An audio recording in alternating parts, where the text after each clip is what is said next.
Hola y bienvenidos a otro episodio de nuestro podcast Caminando en Tus Zapatos. Esta semana el episodio será en inglés porque es con mi amiga Kathleen Noble. Ella tiene un hijo que padece de autismo y obviamente tengo la confianza de poder hacerle las preguntas y educarme sobre este tema, ya que tiene que ver con la salud mental. Voy a continuar en inglés para así presentarla correctamente y que ella pueda continuar hablando conmigo. Hi, and welcome to our podcast, Caminando en Tus Zapatos. This week, our episode is in English, so we'll be walking in your shoes, and we're going to take a little while to walk in Kathleen's shoes. She's going to share her journey with us of having a special needs child with autism. Hi, Kat. Hey, Leslie. Thank you for having Welcome. me. It's an honor and it's a privilege to have you here. Thank you so much. You're welcome. You've been a very good friend since 2010, and we've talked about a lot of stuff, but I'm sure there's a lot of stuff you haven't told me yet. Well, I think even over our journey as friends, there was a lot of things that I haven't told you. And as I prepared to come and talk today, things were brought up that I hadn't thought about in years. So it's been a little emotional, but it's also something that it's sort of good to go over, and you'll find out a little bit more about me. Of course, and it'll help everybody who's listening too, because just like me, I'm sure a lot of people have questions. Yeah. Um, so, Kat, tell me just a little bit about yourself. Growing up in your household, was mental health a topic that was spoken about? No, no, not that is not something that was discussed at all in our family growing up. That's that wasn't a topic. Us either. Okay, I'm like, that wasn't a topic. Yep. Puerto Ricans, we don't talk about that. You just got to be strong and move forward. That's the Irish thing. Yep. And it's like, okay.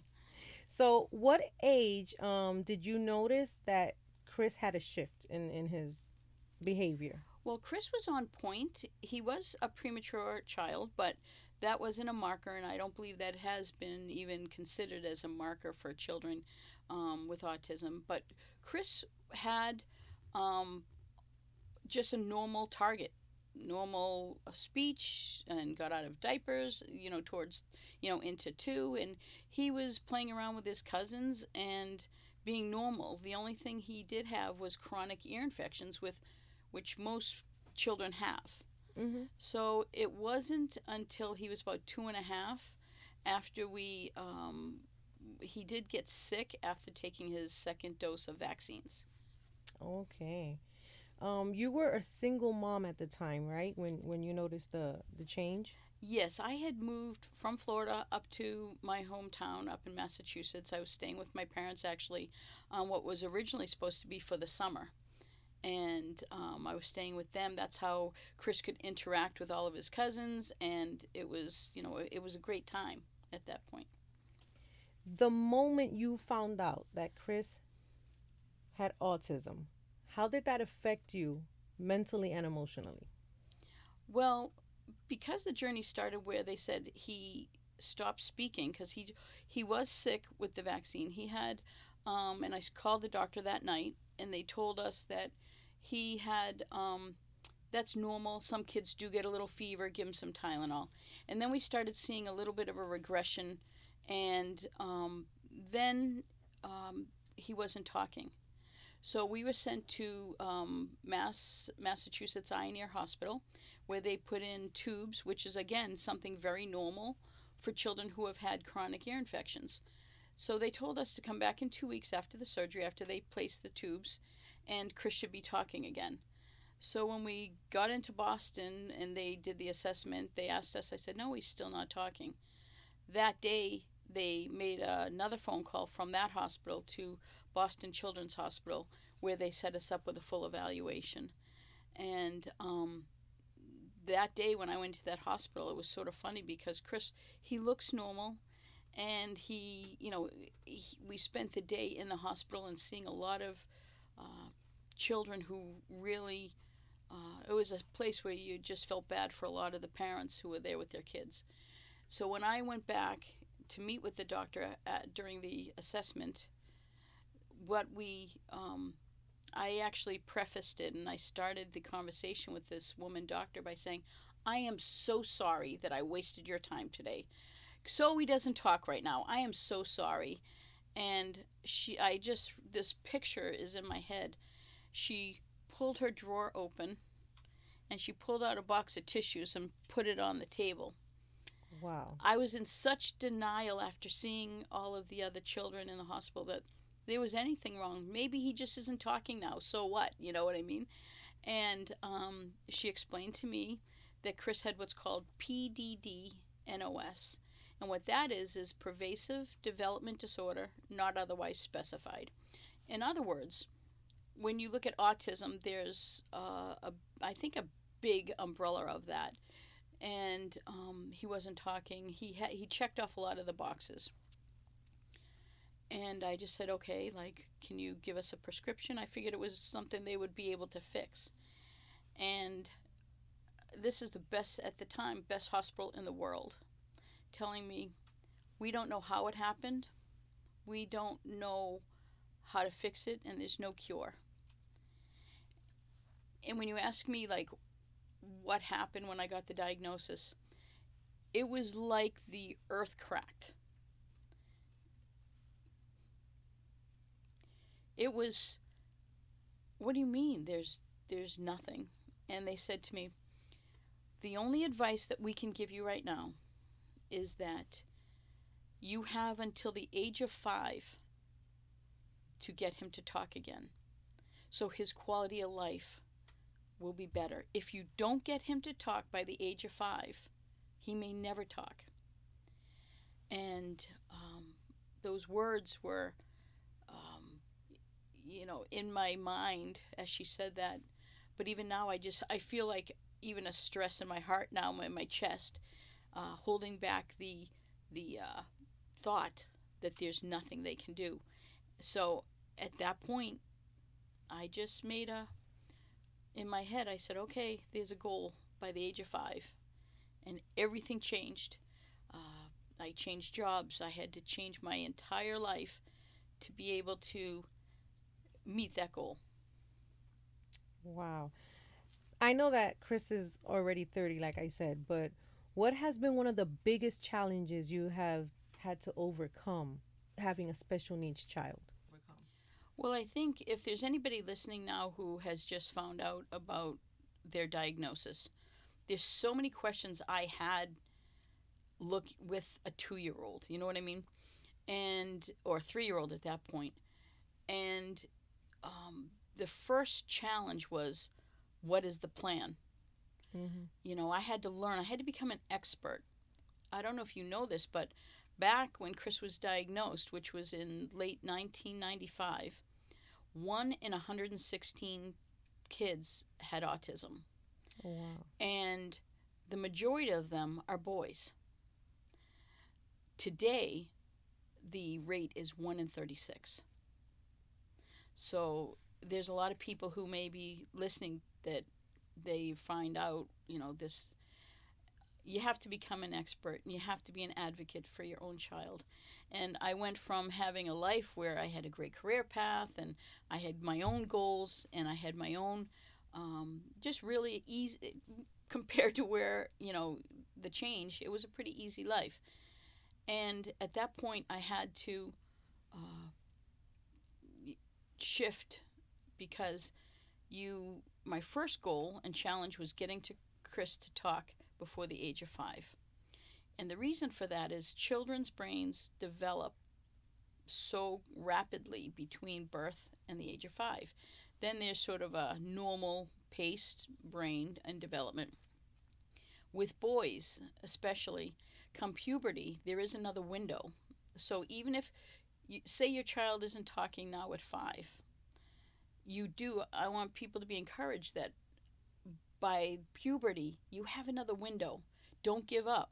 A lot of people said, Mm-hmm. okay, even, Chris's dad at times, I think, was sort of thinking, well, this is it.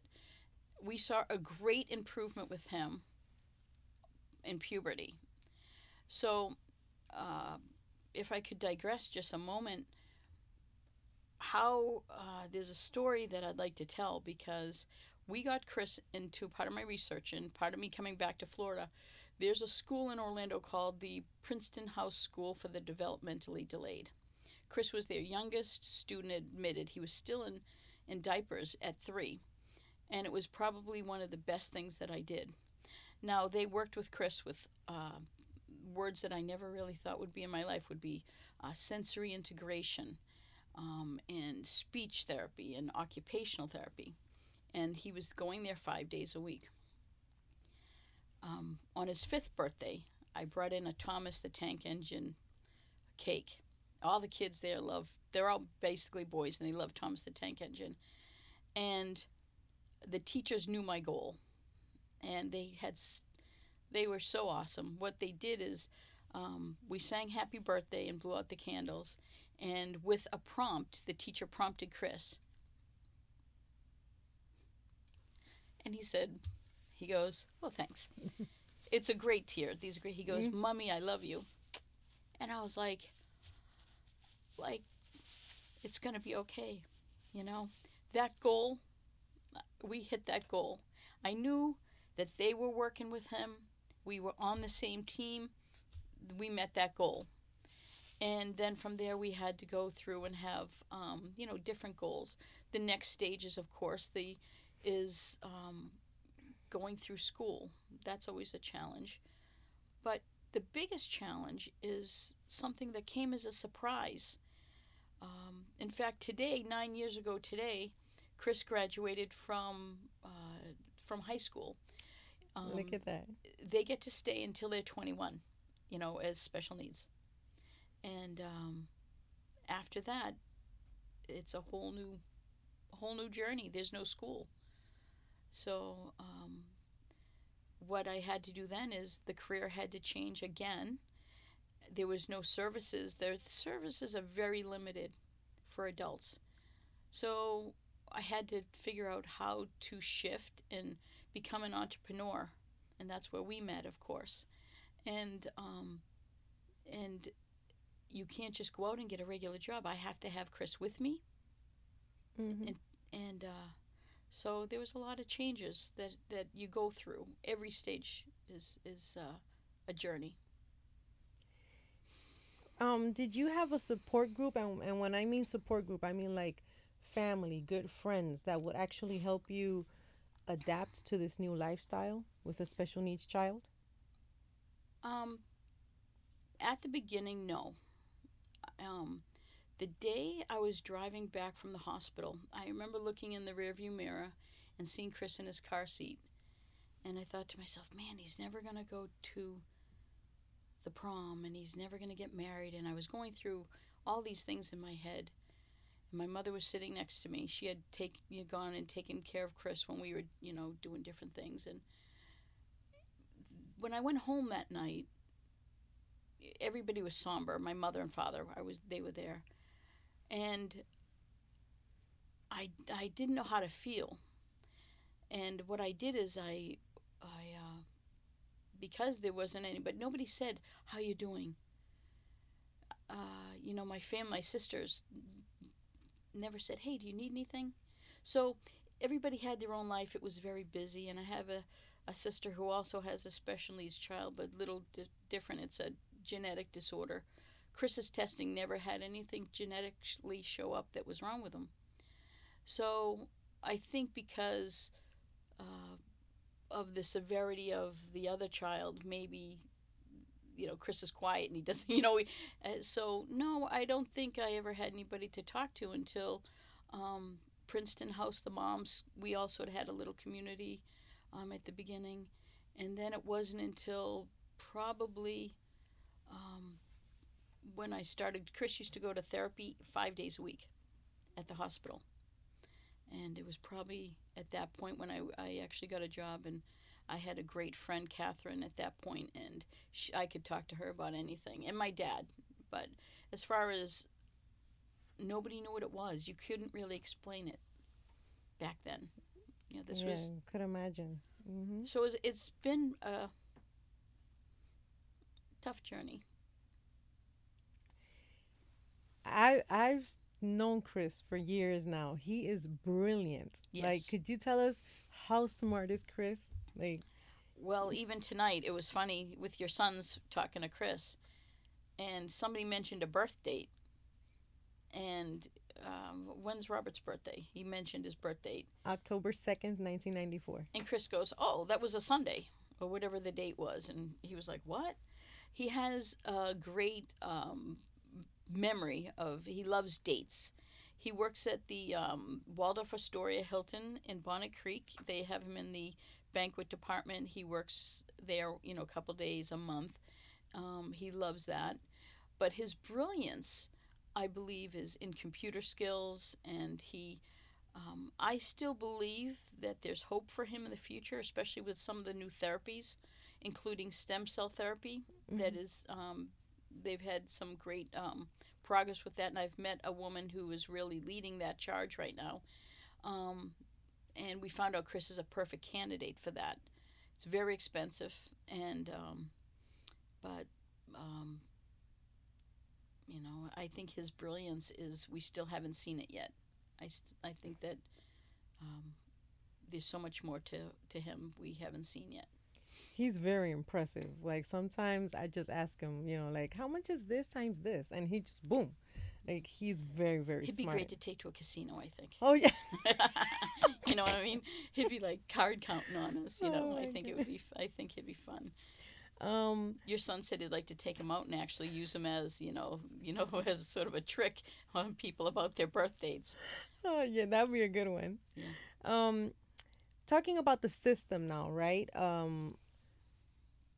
How do you think the system could do better to help parents with special needs child? Well,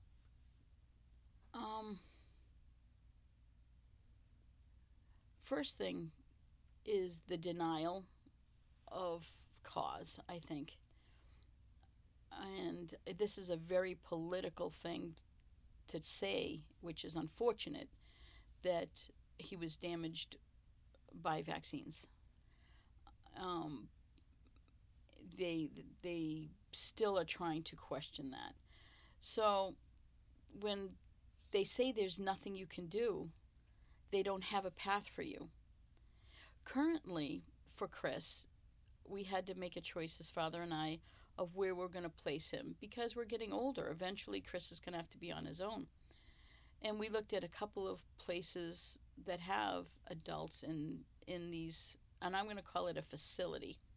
And the reason I call it a facility is that the state, it's basically run under state guidelines. And it would really be, we felt, damaging to Chris, because we have weekends and holidays and family and vacations that we do with him. And once you place the children in these facilities, you have to be there. They give you a set amount of days a year that they can be not overnight. So they sort of the state sort of takes control as far as what we would consider. So I don't know that there's anything that the state could do or the government could do, because if they still are at the point where they're saying we don't know what causes it and we don't know how to fix it, the parents have to be the advocate. You have to be right. your kid's advocate. And there's some autism societies and different things like that, but I don't know that I found anything that would be sufficient through the state or through the government. When you mentioned about the vaccines, obviously I looked into it. I wanted to educate myself a little bit more, because I didn't go through that situation with my kids, so I didn't really learn about it. Because when you hear autism, it's like, oh, but it's not something that we talk about every day. It's not something like cancer. You say cancer, everybody knows, like, oh, wow, cancer. Because it's a treatment. Right. And then I read that the U.S. and Japan have the highest rates in autism, but Germany and France have the lowest. Wow. Yeah. I didn't know that. And what you mentioned about the boys being more prevalent. Likely, yeah. I don't know why. That's just crazy to me. And the numbers they gave me is 1 out of 34 kids. And that's today. Yeah, that's today. 1 out of 34 kids, boys, are diagnosed with autism. Like, that's crazy to me. Like, not girls, but more boys. So when you talk about the girls with autism, and this is my opinion, I don't know if it's fact, um, but girls seem to be way more severe, Okay. than the boys. They seem to have a different path. It's not. It's mainly boys that get this, but when girls have it, it seems to be. To me, it looks different. It looks different. Like more aggressive. It seems like they have a lot more issues, especially come puberty and hormonally and things like that. Oh yeah, that makes sense. Yeah. Mm, Yeah. No, yeah, it does. Yeah, It makes it does. sense. I also found out that in Australia, since 1999, they started putting the MMR vaccine, and that's when autism spiked. And so I did look into what you told me. I researched and I read it on my own, and I wanted to share that here because I saw the testimonies of many parents, even Jim Carrey, and I think I sent it to Yes, you, you did. Yeah. speaking about MMR, and how that vaccine harmed their child. And they were actually, I was going to ask you, ABA, that's a program. Did you ever try that program to see if it helps Chris in any way? Because apparently Jim Carrey's stepson was healed Yeah. out of autism because of that program.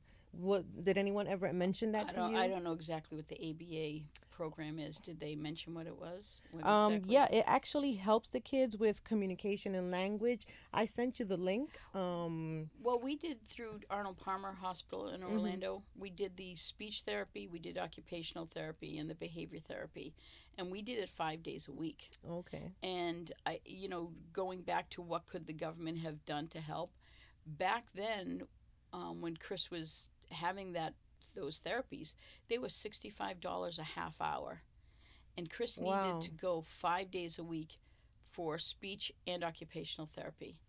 So, when you're talking $500 a week and more for therapy, man, I remember I was selling things, and I was, there was I couldn't have my career path. Things had changed, and the government could, that could have been something that they could have helped us with, Mhm. which is therapies.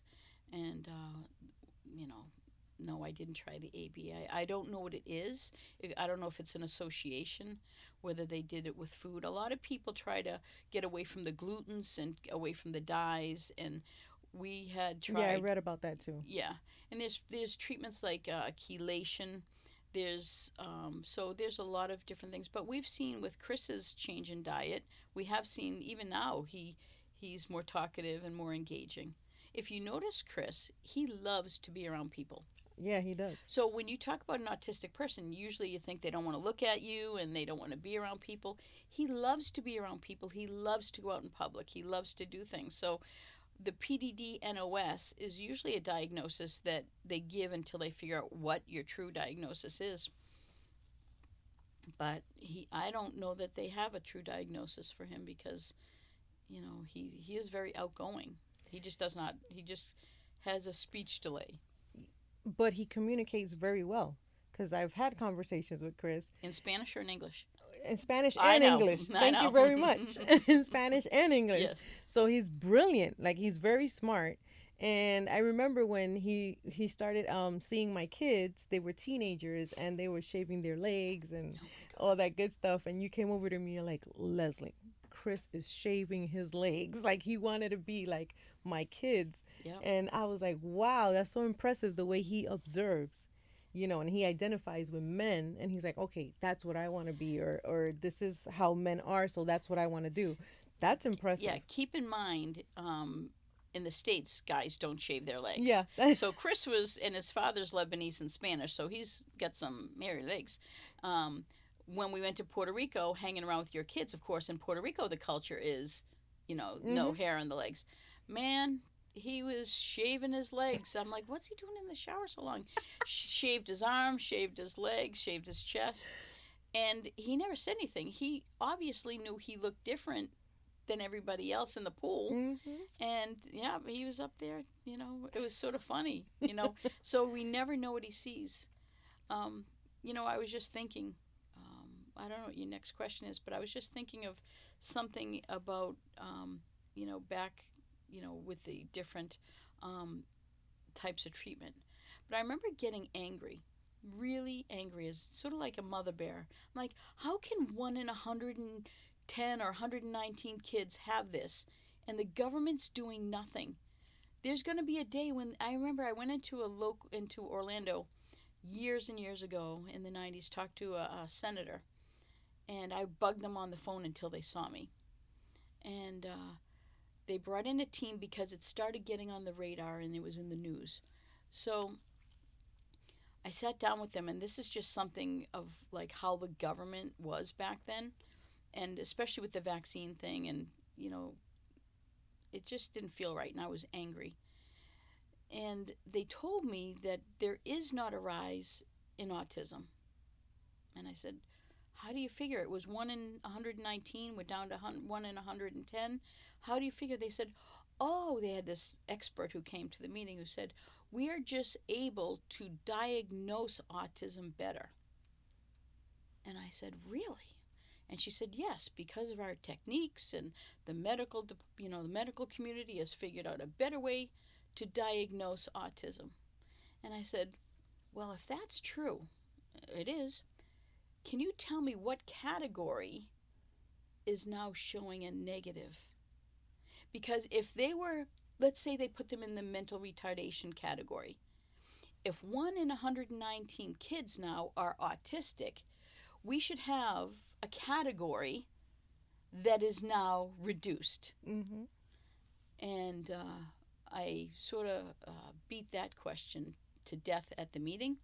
And I'm sure they didn't like it. yeah, they ended the meeting, and that was it. Let's wrap this up. Because that was an excuse at one point back then, that we just know how to diagnose it better, and it was not true. So, anyways, but you get the mama bears mad, and because I said there's gonna be a day when all of these kids are adults. What are we gonna do with them? And I'm living that today. Mm-hmm. What are we gonna do? I found a great place in Florida now for him, but up until my recent find of this amazing place in Melbourne, the Brevard, it's called Promise in Brevard, I had no idea what we were going to do. Okay. Last thing. Do you have any advice that you can give to parents that, are just starting off with special needs child? Things have changed since Chris was a child. I think they have, especially the stem cell therapy that they have now. I would look into that. I would do my research into that. I do know a woman who had her child who was violent, literally violent, with autism. He was so upset because he couldn't talk, I think. And they were about to put him away because they had other kids and he was so disruptive. They went down to, I think, Panama, and had this therapy done. And in the first treatment, he was like a different kid. And wow. Last night she had him on Facebook, and he was cooking and things like that. So I would say look into those things. But the main thing is you have to be able to plan the future. Because after they get out of school, you have to have a plan. And I would start looking into it early, and I would start waitlisting and deciding, making some decisions, because you don't know what the future brings. Right. But also I would say, as far as try to find a support group. Try to find, we were talking about churches. Remember that? Yeah. I'd love to go to church and just relax and not worry about Chris making noise or jumping around. And, even going to church, you don't feel like you fit in. And we've been moved from one seat to another because, they would literally come and move us. And people who have special needs children, they need community. They need God. They need, of course, church. And the church is not ready. The church is not ready to receive disabled people, I don't think. I think you talked about what could the government do. I'm going to take it back, even with church. What could the churches do Mm-hmm. to open those doors to families who really need it, to really need to feel welcome, you know? I'm gonna share this with you real quick, because you mentioned church, and I learned a little while ago. This was very recent, that we have authority over everything, Mm-hmm. even water. Yeah. And it was scientifically proven that when you speak negativity to the water, it creates like bacterias and all of this stuff, right? Yeah. It reacts to your declaration. But when you speak positive over the water, it creates everything that you need. Your like nutrients and all that good stuff that you need for your body. The brain is 70% water. Wow. So when you do communion, right? You're accepting the body of Christ. Christ healed us. Yes. We accept the blood of Jesus. We appropriate the blood of Jesus over us. So if you do communion with Chris every single day and you make him declare that he's healed, that water is going to react to his declaration. Wow. And you're going to see how he's going to heal himself just by declaring. Like that water has to react to whatever Chris is declaring. You know what? I've done all the therapies, you know. Mm-hmm. So today's June 1st. Yeah. I'm going to start June 2nd, and we're Mm-hmm. going to do that, and we'll do a follow-up. Yeah, of course. And we'll do that. Yeah. You know? When Jaden was born, there was a moment where my daughter was like, "Oh my God, Mom, I don't know. He's like a little bit slow," and everybody's saying it, and I'm like, "Girl, appropriate the blood of Jesus. He is perfect." And then she was like, "Oh my God, he knows so much. And now he's so brilliant." He is. I was like, "You got your declaration. Your declaration. We're the church. We're Christ. Our declaration. That's all we need."